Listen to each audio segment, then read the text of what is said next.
I'm not sure how they went about setting it up, and I don't have any pictures of the top of it. But if we look at the close-up picture, we can see that there are two lines on top. Now that could either be two guiding lines or a hybrid skate block. In the event that it's a hybrid skate block, one of these two red lines would come back down and become the skate block line. Alternatively, if they had two guiding lines going down that acted as their track line from the high to the low, then this green line that we see in the close-up is going to be their control line, the thing that allows them to go down. Because it's a sloping double guiding line, we don't need a downstream control line to move the carriage, because we use gravity, and then this control line opposes that gravity. In the event that it was a skate block, then one of the lines would remain tensioned and the other one would follow the course of this green and become the skate block line. It's difficult to tell. Normally with a skate block, you'll see more of a deflection as the top runs around and as the descent control device lets rope into the system, this angle will level out.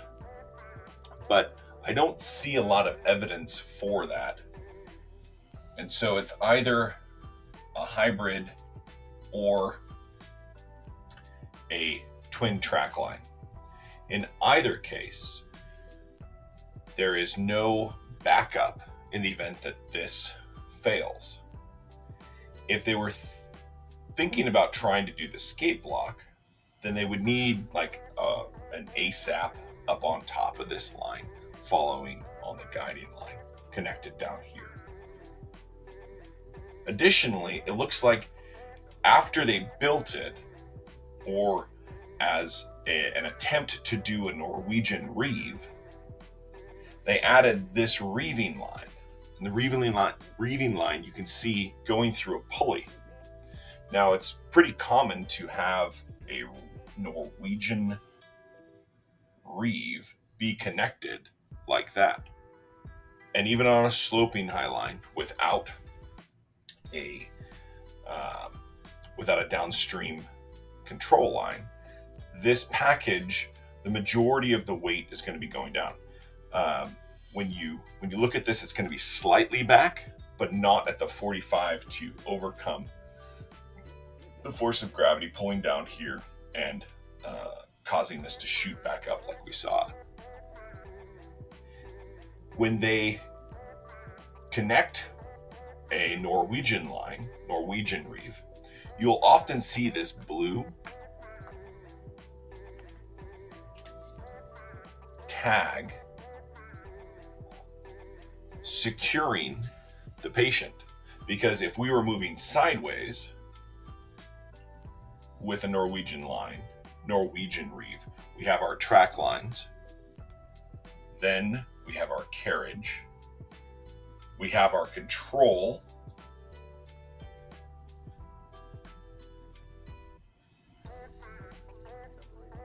lines, and then we have the reeve going through, back up, and terminating here. Occasionally, we'll even see a figure 8 with another connection point, so that the load, when transporting, can be up here and connected instead of engaging and having to tend this reeve line. If this isn't here, then as the load moves this way, the tendency will be for a Norwegian reeve to lower the load. As it moves this way, the load will want to go up if this line isn't tended.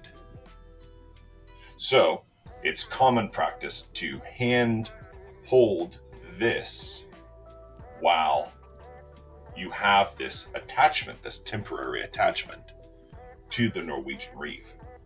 If we look here and we're trying to do the same thing, I think they were trying to do that. If you look closer, there is at one point a line that the rescuer is holding on to. It's also a blue line, just like this blue line the rescuer's anchor plate is attached to. But the patient is attached via a carabiner, and you see him disconnect the first of these tether lines. Now, he could have connected it to himself or connected it back to this system down here, but we don't really see any of that occur. We only have the snapshot of that close-up of his connection. So it seems likely that whatever he does with this, it's not connected back up to this anchor plate. And then this is also removed. When we tested this, and in the diagram of what they did, they just had, it looked like they were attempting to do this, but they forgot to come back up. They didn't include a pulley, and they just terminated down here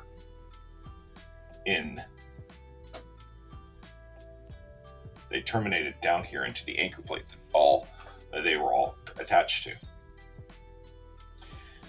When they did that, you see the rescuer reach up here with one hand, hold on, and then pull himself and the patient up. This is a hand.